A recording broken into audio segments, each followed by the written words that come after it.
사랑하는 여러분, 우리는 이 땅에서 하나님 앞에 구별된, 거룩하고 구별된 성도입니다. 또 우리는 그리스도 예수의 십자가 부활 사건을 온전히 믿고 그 믿음에 합당한 삶으로 또 믿을 만한 사람이 되어야 합니다. 이것이 이제 에베소서 1장 1절에서 2절에 주는 사도 바울의 말씀이었죠. 그런 가운데 사도 바울은 우리가 우리의 힘으로 살아갈 수 없다는 것을 인식함으로 은혜를 받고, 그리고 그 은혜를 누림으로 이 땅에서 하나님의 평강으로 살아가야 함을 말씀하고 있었습니다.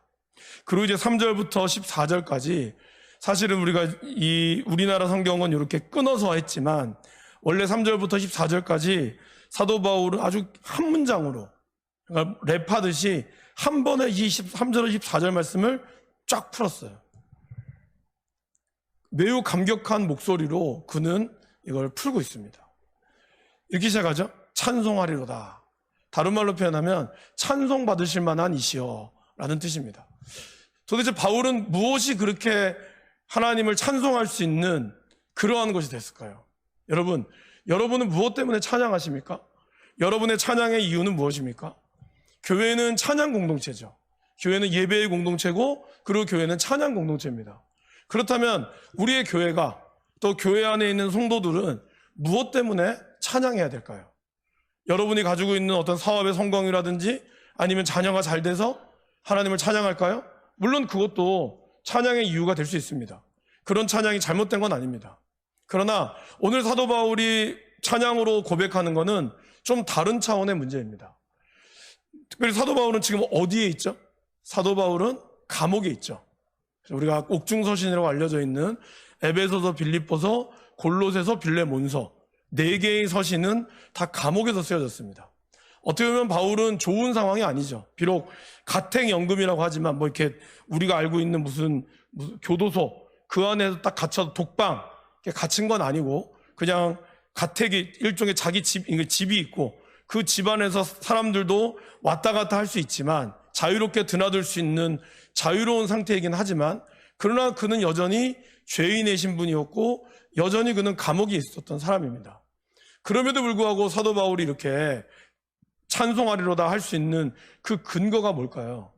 오늘도 우리 교회가 어떠한 근거로 인해서 하나님을 찬양하고, 또 여러분들은 어떠한 근거로 인해서 우리가 찬양해야 하는지를 말씀 가운데 살펴보도록 하겠습니다.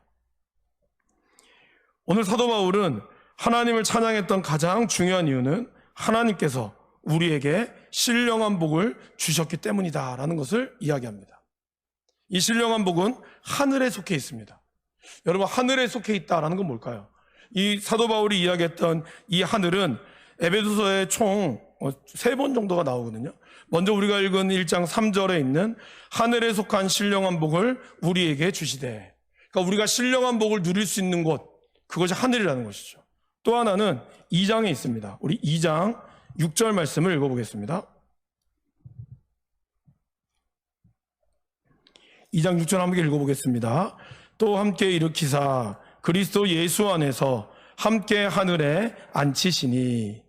그러니까 우리가 그리스도 예수 안에서 하나님과 함께, 예수님과 함께 하늘에 앉는다는 거죠. 그러니까 하나님과 함께하는 그런 영광의 자리를 뜻합니다. 또 3장 10절 말씀을 보실까요? 3장 10절 말씀입니다.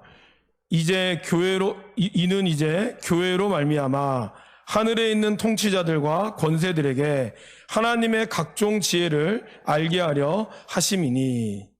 여기서 하늘이 나오죠. 교회를 통하여 하늘에 있는 통치자들, 곧 천사와 이러한 권세자들에게 하나님의 각종 지혜를 알게 하는 것이 바로 교회였다는 것이죠. 그러니까 여기서 있는 하늘은 바로 우리가 결국에는 믿음으로 승리하게 되는 그곳을 이야기합니다. 마지막으로 6장으로 가보실까요? 6장 12절 말씀 같이 한번 읽어보겠습니다. 우리의 씨름은 혈과 육을 상대하는 것이 아니요 통치자들과 권세들과 이 어두움의 세상 주관자들과 하늘에 있는 악의 영들을 상대함이라. 여기서 있는 또 하늘에는 악의 영들이 존재하는데 그것에서 기도하고 결국에 우리가 궁극적으로 승리하게 되는 그러한 하늘을 이야기합니다.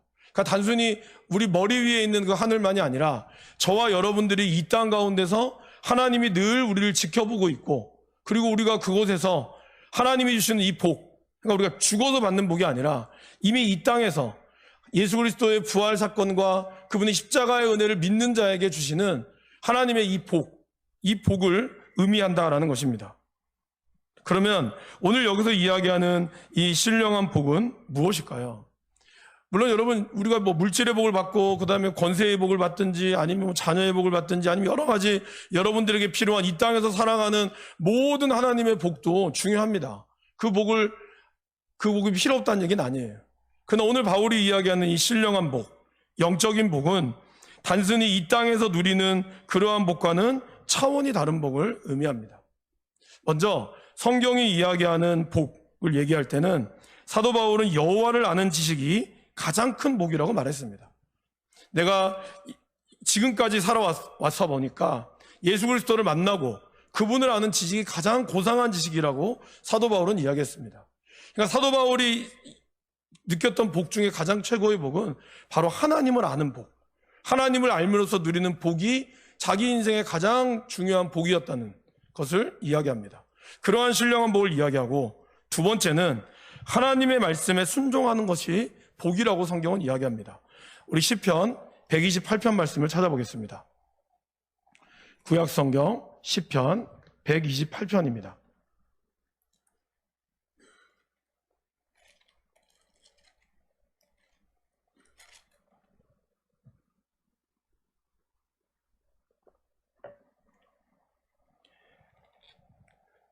우리 128편 1절 말씀을 천천히 한번 읽어보겠습니다.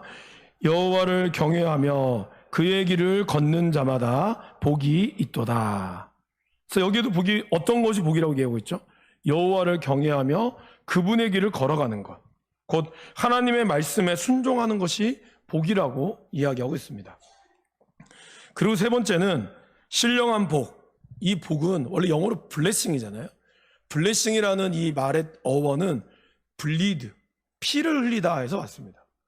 그러니까 곧 성경이 이야기하는 복은 무릎을 꿇는다는 걸 뜻해요.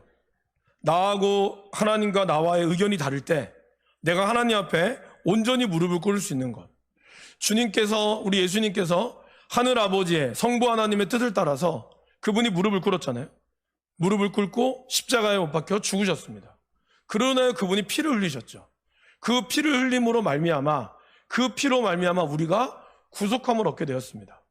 그래서 이 신령한 복이라고 하는 것은 하나님 앞에 나를 죽이는 것, 나의 자아가 죽는 것을, 그것이 바로 복이라고 이야기합니다. 그러니까 이거는 세상이 이야기하는 복과 다르죠. 왜냐하면 세상의 복은 내가 잘 돼야 돼요. 내가 부자가 돼야 되고, 내 자식이 잘 돼야 되고, 내가 좀 이름이 높아져야 내가 복이 되는 거죠. 그래서 우리는 그렇게 생각할 수 있죠.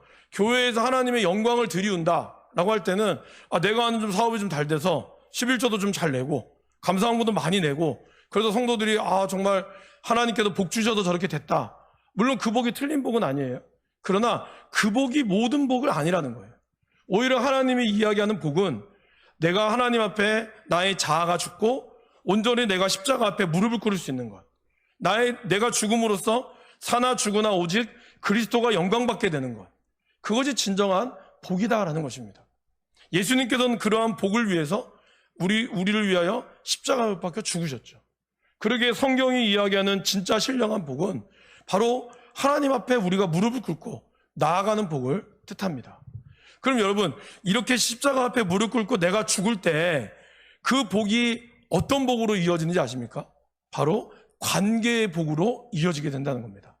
여러분, 에베소서를 다시 한번 돌아오셔서 이번엔 몇 장을 보시냐면 에베소서 2장을 보시겠습니다. 에베소서 2장 13절 말씀입니다. 같이 한번 읽어보겠습니다.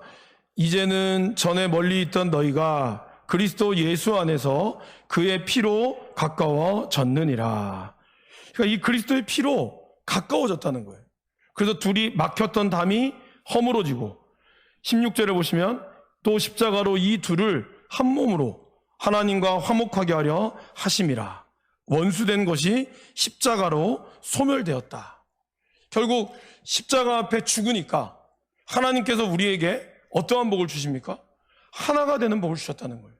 내가 죽을 때 하나님께서 내가 죽음으로 인하여 많은 열매를 맺히게 하셨고, 그로 인하여 많은 생명이 하나가 되는 그런 역사가 바로 신령한 복이다라는 겁니다. 마지막으로 신령한 복은 좋은 말을 하는 것입니다. 원래 이 복이라고 하는 뜻, 헬라어 복이라고 하는 이 유앙겔리스, 이 헬라어 단어에는요, 좋은 말을 하다, 조금 나쁜 의미로는 아첨하다라는 뜻이 있어요. 여러분, 베드로전서 3장 9절에 이런 말씀이 있습니다. 악을 악으로 욕을 욕으로 갚지 말고 도리어 복을 빌라. 이를 위하여 너희가 부르심을 받았으니 이는 복을 이어받게 하려 하심이라. 이 말을 좀 메시지 성경으로 풀어보면, 안가품하거나 냉소적으로 비꼬는 말을 하지 마십시오. 오히려 축복해 주십시오. 축복이야말로 여러분이 할 일입니다. 그러면 여러분은 복덩어리가 되어 여러분도 복을 받게 될 것입니다. 제가 여러분들 말씀드렸죠? 여러분을 이렇게 막 나쁘게 만들고 괜히 여러분들의 막 속을 긁는 그런 인간들 보면 뭐라고 하라고요? 에이, 천국에나 가버려라, 이렇게 얘기해야죠. 왜냐하면 우리의 말이 우리가 복으로 갚아야 한다는 거예요. 이게 원래 영어 성경에는 리페이라는 단어를 써요. 그러니까 악을 리페이, 악으로, 그리고 저주를 저주로 하지 말고 오히려 당신에게 악을 할 때는 복으로 리페이 하는 거예요. 다시 결제하라는 거예요. 그러니까 우리의 말은 다른 사람이 아무리 악한 소리를 하고 자극을 하면 화나죠. 화나지만 그래도 우리 입술에서는 복으로 다시 결제하라는 거예요. 그것이 저와 여러분들에게 진짜 신령한 복을 누릴 수 있는 사람의 특권이고, 그것이 우리가 해야 될 성도의 모습이고 교회의 모습이라는 것을 오늘 사도 바울은 또한 우리에게 말씀하고 있습니다. 그러게 바울은 이러한 신령한 복을 주신 하나님을 찬양하지 않을 수 없다는 거예요. 비록 감옥에 있지만 그가 복음을 전하면서, 그리고 사실 그가 감옥에 온 것도 로마의 황제에게 복음을 전하기 위해서 그가 스스로 자청한 거잖아요. 이러한 모든 순간순간들마다 바울이 보니까 바울은 부유해 보기도 했고요, 바울은 정말 비천에 처하기도 해봤어요. 그러니까 바울은 처음부터 막 가난한 것도 아니었고, 그는 태생적으로 로마의 시민권을 가지고 있었을 뿐만 아니라, 바울은 거기다 또 뭐예요? 학문 중에서도 가말리엘 학파에서 최고의 학품이었어요. 살인 면허를 갖고 있었고, 어떻게 보면 이 세상에서 누릴 수 있는 모든 권세를 젊을 때 다 누렸다는 것이죠. 그런데 그가 예수님으로 인하여 비천에도 처해져 봤잖아요. 막 40에 하나 감한매를 몇 번이나 맞고, 태장으로도 맞고, 강도의 위험과 파도의 위험과 온갖 위험을 다 겪으면서도, 그러면서 그가 일체의 비결을 배웠다고 그랬어요. 뭐야? 내게 능력 주시는 자 안에서 내가 모든 것을 할 수 있다. 그러니까 바울은 비천에도 처해봤고 풍부에도 처해봤는데 이 모든 것들을 주시는 하나님 앞에 초점을 맞췄다는 거죠. 그러니까 자기에게 있어서 이것이 너무나 신령한 복이었다라는 것입니다. 그러니까 오늘 우리가 하나님을 찬양해야 될 때, 우리 교회가 하나님을 찬양해야 되고, 교회 안에 있는 성도가 하나님을 찬양하는 것을 우리가 당연히 해야 되는데, 그러면 저와 여러분의 찬양의 제목이 뭐가 되어야 되냐 이거예요.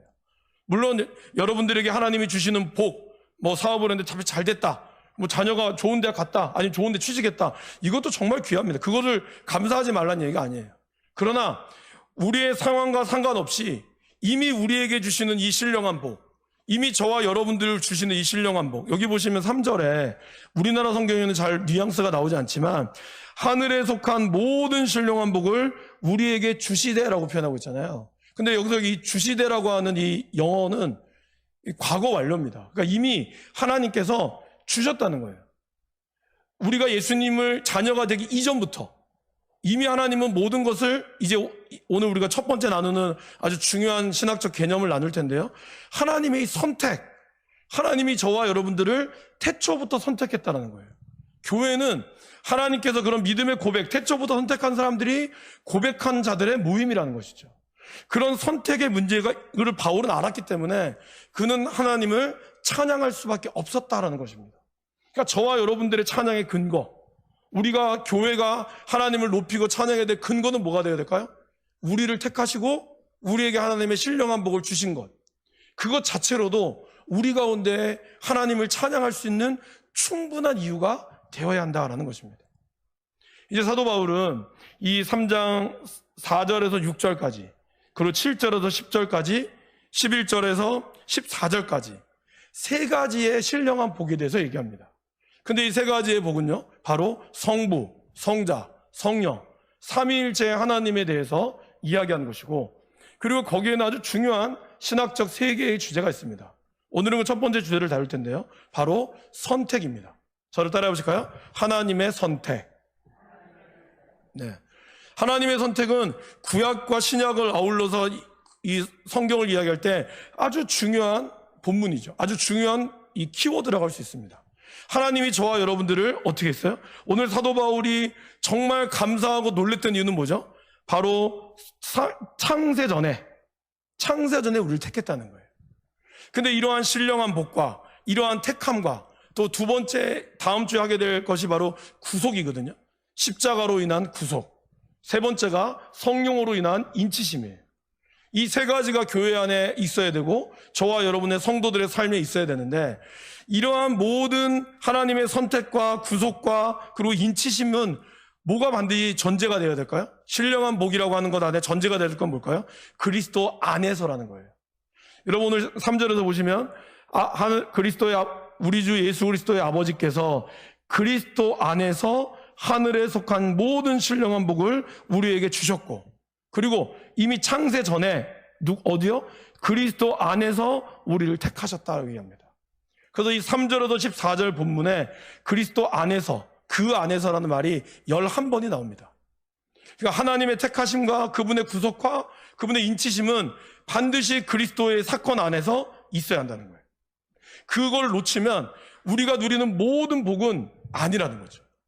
그분의 그 십자가 사건과 그분의 은혜 안에 있어야 한다는 것을 이야기합니다. 자, 하나님께서 우리를 창세전부터 택하셨습니다. 아주 오랫전부터 저와 여러분을 택하셨다는 거죠. 근데 이건 이미 구약에서부터도 나오죠. 여러분 시편 139편으로 넘어가 보실까요? 구약 성경 시편 139편입니다. 139편 13절에서 16절까지 말씀을 한번 보겠습니다.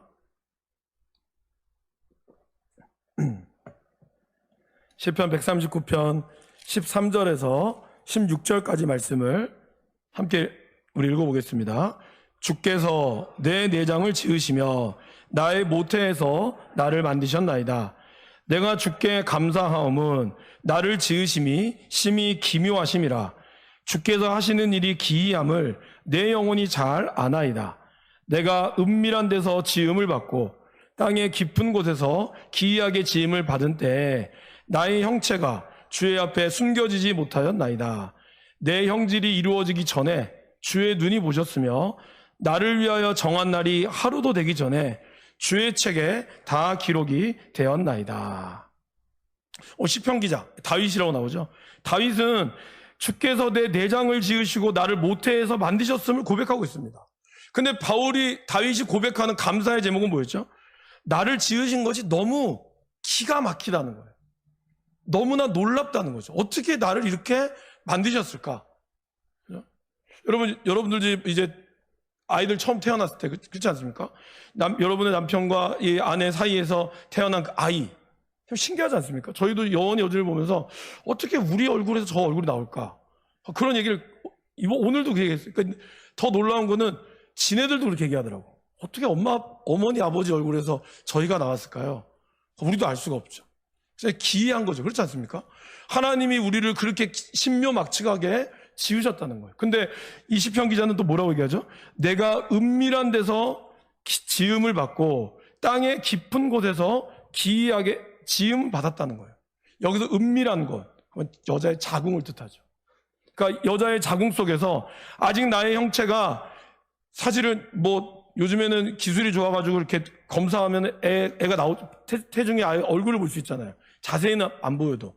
그런 기술이 이때는 없었고, 그런데 그럼에도 불구하고 이미 그 전에 엄마의 자궁에서 아주 요만한, 그냥 이제 막 착상됐던 그러한 것이 이미 주의 눈에는 있었다는 거예요.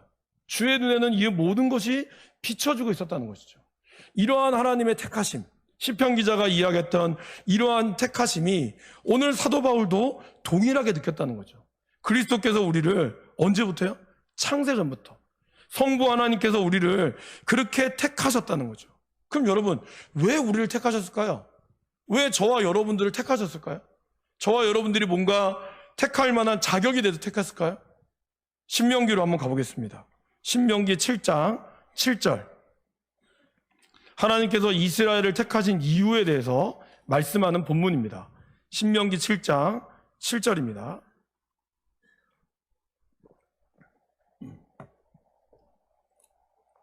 구약성경 272쪽에 있습니다. 자, 우리 7장 6절부터 한번 읽어볼까요? 너는 여호와 내 하나님의 성민이라. 내 하나님 여호와께서 지상 만민 중에서 너를 자기 기업의 백성으로 택하셨나니 여호와께서 너희를 기뻐하시고 너희를 택하심은 너희가 다른 민족보다 수요가 많기 때문이 아니니라. 너희는 오히려 모든 민족 중에 가장 적으니라. 그 다음 읽어볼까요? 여호와께서 다만 너희를 사랑하심으로 말미암아 또는 너희의 조상들에게 하신 맹세를 지키려 하심으로 말미암아 자기의 권능의 손으로 너희를 인도하여 내시되 너희를 그 종 되었던 집에서 애굽 왕 바로의 손에서 속량하셨나니. 뭐라고요? 다만 너희를 사랑하심으로 말미암아. 그러니까 너희가 어떤 조건이 되어서 내가 너를 사랑한 게 아니었다는 거예요. 그러면 조상에게 하셨던 약속, 아브라함에게 했던 약속이잖아요. 아브라함에게 내가 400년 만에 돌아오게 될 것이다. 그 약속이었는데, 그러면 여러분, 아브라함은 왜 택하셨어요? 아브라함은 분명히 하나님을 믿지도 않았고 오히려 저 건너편에서 달의 신을 섬기던 그런 자기 아버지 하란과 함께 그렇게 살아왔던 사람인데 데라와 함께 살아왔던 사람인데 왜 그가 택하였을까요? 하나님이 사랑하시기 때문이라는 것이죠. 다른 이유가 없다는 거예요. 제 눈의 안경이란 말 있죠, 여러분. 가끔 가다 보면은 어떻게 저렇게 커플이 생길까? 그런 경우가 가끔 있거든요. 그런데 그 둘의 눈에는 꿀이 뚝뚝 떨어져요. 제 눈의 안경인 거죠. 그렇게 말려도 결혼 반대 못 하잖아요. 그렇게 부모가 말려도 어떻게 막습니까? 뭐 죽고 못 산다는데. 그러니까 마찬가지로 하나님이 사단이 우리 옆에서 이렇게 얘기했죠. 하나님, 쟤는 아닙니다. 쟤는 아닙니다. 근데 하나님은 너무 우리를 사랑하시는 거예요. 우리가 너무 이쁜 거야. 우리가 가지고 있는 이 모든 모습들조차 너무 이쁜 거예요. 그러한 사랑 안에서 우리를 택하셨다라는 것입니다. 그래서 오늘 4절에 다시 에베소서 1장 4절에 보시면 창세전에 그리스도 안에서 우리를 택하사 우리로 사랑 안에 택하셨다는 거예요. 그분의 사랑 안에서, 그분의 다함없는 사랑 안에서 택하셨다는 거죠. 근데 이제 하나님의 성품 중에 하나가 또 뭐죠? 하나님의 성품 중에 하나는 거룩한 성품이죠. 그분은 흠이 없으시고 그분은 완전한 분이거든요. 악을 참아보지 못하는 분이에요. 그래서 비록 우리의 눈이 어려웠지만, 우리가 비록 죄인이지만 하나님은 그분의 사랑으로 우리를 안으셨어요. 이제 안으셨다면 이제 그 안으신 그 자녀를 하나님은 어떻게 만드실까요? 거룩하고 흠이 없게 우리를 이제 빚어가셔야 하는 거죠. 여러분 어떻습니까? 우리가 어떤 남편이나 어떤 남자 여자 이렇게 만날 때 남자분이 좀 부족한 게 있고 여자분도 부족한 게 있겠죠. 어쨌든 그런 부족한 사람들이 만나서 결혼하고 나면 처음에는 그 부족함이 참 좋은 장점이 되는 거잖아요. 저런 부족함이 나한테는 매력으로 비치고, 하지만 나랑 결혼하고 나하고 함께 살 때부터는 그 부족함을 서로가 어떻게 하려고 그러죠? 메꿔주려고 하지 않습니까? 부족함을 부족한 그대로 놔둬요. 남자가 옷도 잘 못 입고 막 이렇게 터덜터덜 다니면 그냥 그 모습이 아이고 참 안 돼 보이고 사랑스러워서 결혼을 했어요. 그러면 결혼하고 나서도 그렇게 하고 다니면 뭐라 그래요? 어이구 저 이렇게 안 합니까? 어떻게 하든지 저 남편을 좀 잘 입게 만들고 그다음에 멋지게 만들고 그렇게 해서 뭔가 흔히 얘기하는 사람 구실하게 만들려고 하는 거잖아요. 하나님이 우리를 사랑할 때는 있는 모습 그대로 사랑했지만 그 사랑 안에서 이제는 하나님의 자녀답게 하나님은 우리를 거룩하고 흠이 없게 만드시길 원하신다는 겁니다. 근데 그것이 하루아침에 될까요? 하루아침에 안 돼요. 어떻게 보면 저와 여러분들은 지금도 하나님의 거룩하고 흠이 없는 모습이 아직까지는 부족하죠. 그러나 하나님은 그러한 우리들을 보면서도 여전히 사랑 가운데 저와 여러분들 이끌어 가신다는 거예요. 아브라함을 보세요, 여러분. 아브라함이 처음부터 믿음의 조상이었습니까? 아닙니다. 아브라함은 처음에 사실 믿음도 없었어요. 그가 지시할 땅으로 가라고 했지만 10장에서 이삭을 낳기 전까지 그는 온갖 믿음 없는 행동들을 너무 많이 했습니다. 자기 아내를 누나라고 2번이나 속이고요.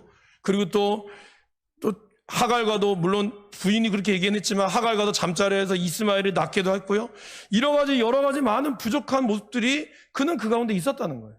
그럼에도 불구하고 어떻게 했죠? 하나님은 끝까지 아브라함을 포기하지 않으시고 그를 믿음의 조상으로 세워줄 때까지 계속해서 하나님 그를 붙드시고 이끌어 가셨다는 거죠. 그리고 비로소 그가 하나님의 어떤 믿음의 자녀로 됐을 때 하나님은 그에게 그의 아들 이삭을 바치라고 했고, 그는 그의 아들 이삭을 하나님께 바침으로 그의 모습이 하나님 앞에 온전하게 되었다라는 것입니다. 다윗도 그렇죠, 여러분. 다윗도 처음부터 그가 하나님 앞에 온전했습니까? 가능성은 있었으나 여전히 그도 연약한 모습이 있었다는 것이죠. 그러니까 오늘 우리가 다 연약하죠. 그러나 저와 여러분들은 하나님 앞에 점점점 닮아가기 위한, 제가 예전에 한번 말씀드렸죠. 우리 모두 어떤 인생이라고요? 공사 중인 인생이라고. 우리보다 조금씩 하자가 다 있고, 좀 하자가 크다 작다의 차이지 다 하자는 다 조금씩 있다는 거예요. 그 하자들을 우리가 하나님 앞에 나아가면서 좀 메꿔가고 보수돼 가며 그러면서 우리들이 나아가게 되는 것이죠. 그러기 위해서 하나님은 우리를 거룩하고 흠이 없게 만드셨다라는 것입니다. 또 하나님은 우리를 선택하시고 예정하셨는데 어떻게 예정하셨을까요? 그 기쁘신 뜻대로 우리를 예정하셨다는 거예요. 그러니까 하나님이 저와 여러분들을 이렇게 딱 찍고 나서 얼마나 기뻐하셨는지 모른다고 생각하시면 돼요. 여러분들을 하나님의 품에 딱 안았을 때 하나님이 너무나 기뻐하셨다는 거예요. 그래서 우리를 그렇게 안으신 다음에 하나님 어떻게 하셨다고요? 아들들이 되게 하셨어요. 아들들이 되게 하셨다라는 말은 뭘까요? 여기서 이 아들들이 되게 하셨다는 것은 양자 삼았다는 뜻이에요. 그러니까 죄로 있었던 우리들, 죄로 인하여 죄의 진노의 자녀로 태어났던 우리들을 하나님께서 친히 우리를 초청해서 끝난 게 아니라, 손님으로 끝나게 한 게 아니라 우리를 친히 어떻게 했다고요? 아들로 삼았다는 거예요. 아들로 삼았다는 것은 뭘까요, 여러분? 아들로 삼았다는 말은 나의 모든 권세를 다 주겠다는 뜻이에요. 로마에서는 후견인 제도, 그리고 입양 제도라는 것이 아주 발달되었다고 합니다. 그래서 그 입양하는 모습을 보면 정말 그래서 입양한 아들 중에, 여러분 로마의 이 황제의 계보를 보면요, 흔히 얘기하는 세습으로 된 아들보다 양자로 삼은 아들들이 통치를 더 잘했습니다. 그러니까 이 양자됨이라고 하는 것이 로마에게 있어서는 굉장히 중요한 개념이다라는 것이죠. 그리고 여러분, 양자를 삼을 때 어떻게 삼는지 아십니까? 이 아이의 상태를 미리 보고 양자를 삼지 않습니다. 그러니까 이 아이가 사실 똑똑한 아이가 나올 수도 있지만 그렇지 않은 아이가 나올 수도 있어요. 제가 예전에 한번 말씀드린 적이 있는 것 같은데요. 저희가 섬기던 이제 안양제일교회에서 부목사로 있을 때 그 당시 교육부 담당을 하셨던 이제 목사님이 계세요. 그 목사님은 이제 따님이, 친딸이 한 분이 계시고, 그 다음에 3분이었나요? 3명? 맞죠? 3분의 입양이 있었어요. 그래서 원래는 큰 딸을 낳고, 그 다음에 자녀를 낳으려고 했는데 이제 사모님이 애를 못 가지신 거예요. 몸이 좀 안 좋으셔가지고. 그러면서 이제 그 2분이 아이를 워낙 좋아하니까 입양을 하신 거예요. 3명을. 근데 입양한 아이들이 다 자폐, 그리고 제가 저희 떠나기 전에 그 막내가 7살이었거든요. 근데 그 애는 사실 뇌수술을 그때만 해도 2-3번을 해서 매번 죽을 위기가 있었어요. 사실 얼마 전에 제가 통화했는데 조금 지금도 병원 간다 하더라고요. 그러니까 만약에 그 부모가 그 애가 그런 상태라는 거 알면 입양했을까요? 그래도 그분은 하셨을 것 같아요. 근데 그걸 모르고 하는 거예요. 보통 이제 생후 태어난 지 얼마 안 되고 입양을 하니까. 그러니까 입양을 한다는 것은, 이 아이를 입양한다고 한다는 것은 이 아이가 상태가 좋으니까 우리 집안을 얘가 좀 일으켜줘야겠다, 그런 의미가 아닙니다, 여러분. 그러니까 어떻게 보면은 정말 좋은 아이가 와서 진짜 똑똑한 아이가 될 수도 있지만, 이 목사님처럼 어쩌면 3명 다 그렇게 자폐에 걸리고, 그리고 좀 뇌가 부족하고 그런 장애가 있고, 그런 아이도 3명을 다 가졌다는 거예요. 그러니까 이거죠, 여러분. 하나님이 여러분을 우리 하나님의 아들로 삼았다, 이것은 여러분들이 아들이 될 만한, 얘는 내 아들을 하면은 좀 하나님 영광을 잘 드러내겠다. 넌 내 아들 해. 너는 상태가 안 좋으니까 넌 안 돼. 이렇게 하지 않으셨다는 거예요. 하나님은 우리를 친히 우리가 죄 가운데서 죄인이든 아니면 우리의 모습이 어떠하든지 간에 다 하나님의 아들들이 되게 하셨다는 거죠. 그 말은 또 뭘 뜻할까요? 저와 여러분들이 다 하나님의 아들들이라는 것은 우리 모두가 무슨 관계예요? 우리 모두가 다 형제 관계다라는 겁니다. 여러분 혹시 형제 중에 장애를 가지고 있는 형제를 두신 거나 아니면 주변에 보신 적 있습니까? 저는 그런 가정들을 이제 몇 번을 봤지만 그 형제가 그러한 아이가 있는 가정은 참 좁혀서 보면 너무 좀 안타깝죠. 저희 정상적인 가정을 보면. 근데 그 아이들은 너무 달라요. 그 언니를 대하는 우리 그 둘째, 셋째 그 집안의 그 아이와 또 우리 그 아까 얘기했던 그 목사님 그 제일 큰 딸이 지금 25살이거든요. 근데 그 입양으로 데리고 내가 지금 중학교 1학년? 그리고 막내가 이제 초등학교 3학년쯤 됐겠네요. 제가 이게 3년 됐으니까. 한 2학년쯤 됐겠네요. 근데 그 누나가 그 아이들, 어떻게 보면 완전 배도 다르고 다 장애애들이잖아요. 그거를 애들이 그렇게 다 해요. 다 키우고 그 엄마 노릇을 또 하나의 엄마 노릇을 해요. 근데 물론 이 아이도 힘들어하죠.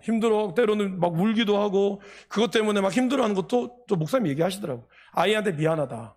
그럼에도 불구하고 자기가 부모님이 뱃속에서 나온 아이 아니지만 나하고는 어떻게 보면 혈액형도 다르고 다를 수 있지만 그러나 내 부모님의 자녀고 이제 이미 주민등록상에 그 자녀로 왔으면 얘는 내 동생인 거예요. 그러게 이 아이가 흠이 있어도 얘가 연약해도 충분히 이 동생들을 가다듬는다는 거죠. 교회가 어떤 곳이 되어야 될까요? 교회는 그리스도의 피로 하나님의 아들들이 모여진 곳이죠. 하나님의 자녀들이 모여진 곳이죠. 근데 거기에는 정말 원치 않게 좀 부족한 사람이 있을 수 있고 또 정말 뛰어난 분도 있을 수 있어요. 그러나 하나님은 뛰어나다고 해서 더 축복하고 부족하다고 해서 하나님 그를 싫어하는 것이 아니라 오히려 부족하면 부족한 대로 하나님은 더 사랑하시고 또 하나님은 똑똑한 사람은 똑똑한 대로 사랑하시고 그렇게 해서 하나님은 이 땅의 교회들이 잘 세워져서 궁극적으로 하나님은 이렇게 선택하심으로 우리에게 원하셨던 하나님의 궁극적인 목적은 뭘까요? 바로 6절 말씀입니다. 같이 한번 읽어보실까요? 이는 그가 사랑하시는 자 안에서 우리에게 거저 주시는 바 그의 은혜의 영광을 찬송하게 하려는 것이라. 그러니까 하나님은 이렇게 우리를 창세전부터 택하시고 거룩하고 흠이 없게 우리를 만드셔서 하나님의 아들로 친히 감싸주시고 그렇게 해서 했던 가장 중요한 목적, 하나님은 은혜의 영광을 찬송하게 하려고.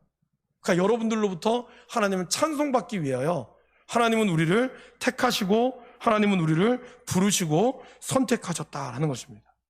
그러게 교회는 하나님을 찬양하고 그리고 우리를 선택하신 그 하나님 앞에 우리가 찬양과 영광을 돌려야 한다라는 겁니다.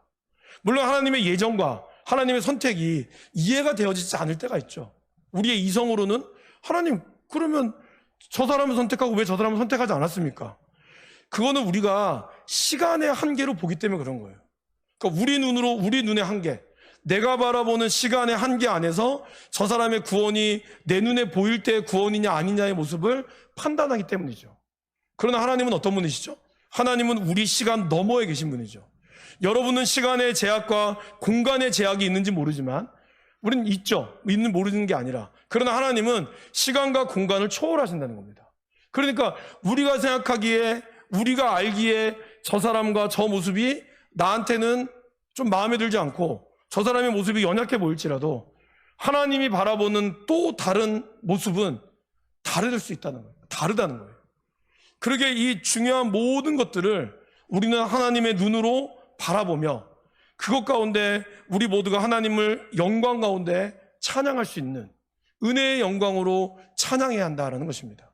그리고 우리의 교회는 그러한 찬양이 어우러지기 위해서 각자에게 주시는 하나님의 모습과 모양은 다 다르지만 그 모습 가운데서 하나님의 영광이 되기 위하여 각자의 삶의 자리에서 하나님을 찬양하는 일에 힘써야 한다는 것입니다. 우리 평화교회가 그러기 때문에 교회 안에서는 아까 제가 복을 얘기했죠. 좋은 말들, 축복의 말들과 또 서로 앞에 하나님이 주시는 그런 귀한 은혜의 말들을 우리가 하면서 나아가야 한다는 것입니다. 그리고 이 땅에서 우리가 교회가 자랑해야 될 것, 우리 교회가 자랑해야 될 게 뭐가 될까요? 우리는 하나님의 신령한 복을 받았습니다. 우리는 하나님의 은혜 가운데 하나님의 말씀에 순종하는 공동체입니다. 이것이 우리 안에 자랑이 되어야 한다는 거예요. 우리 교회 안에는 정말 십자가의 복음을 들고 나아가는 사랑하는 성도들이 있습니다. 그 사랑 안에 우리가 머물기를 원하는 성도들입니다. 이것이 자랑이 되어야 한다는 거예요. 우리 교회는 뭐 변호사도 있고 판사도 있고 그런 분들이 있다. 물론 그러면 좋겠죠. 그러나 그것이 교회의 진짜 자랑이 되면 안 되는 거예요. 교회의 진짜 자랑은 예수 그리스도를 주로 고백하는 이들이 정말 하나님 말씀하시면 어디든지 내가 가겠다고, 내가 주 앞에 순종하는 자리라면 기꺼이 가겠다고 이야기할 수 있는 성도들이 내가 많다. 만약 여러분들이 누군가 아니 여러분 평화교회는 뭐가 그렇게 좋아요? 물어보시는데 여러분 뭘 자랑하시겠어요? 우리 교회요?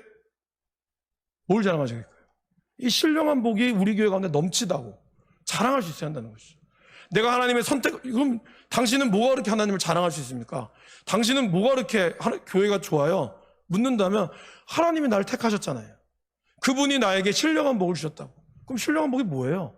신령한 복은 하나님이 나를 붙드시고 그리고 내가 그분의 말씀에 순종함으로 나아가는, 하나님이 나를 창세전부터 택하셨다고. 그분을 나를 값없이, 나 정말 아무것도 아닌데 하나님이 나를 택하셔서 하나님 내 찬양을 받기를 원하십니다. 난 이것이 너무 자랑스럽고 이것 때문에 난 너무 즐겁습니다. 이것이 저와 여러분의 자랑이 되어야 한다는 거예요. 이것이 우리 교회의 자랑이 되어야 한다는 것이죠. 그럴 때 하나님께서는 그 눈에 보이지 않는 그러한 복을 감사할 줄 아는 사람에게는 하나님은 눈에 보이는 복으로 하나님 갚아주신다는 겁니다. 그러한 일들이, 그러한 복들이 저와 여러분들과 우리 교회 위에 가득히 넘쳐나기를 주님의 이름으로 간절히 축원합니다.